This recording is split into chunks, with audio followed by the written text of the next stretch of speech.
খোদার কসম এই সমবয়সী বন্ধু থাকবে না।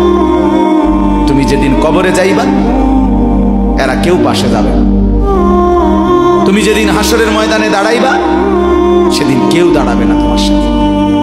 তুমি যেদিন আল্লাহ তাআলার মুখোমুখি হতে হবে সেদিন এই বন্ধু কেউ থাকবে।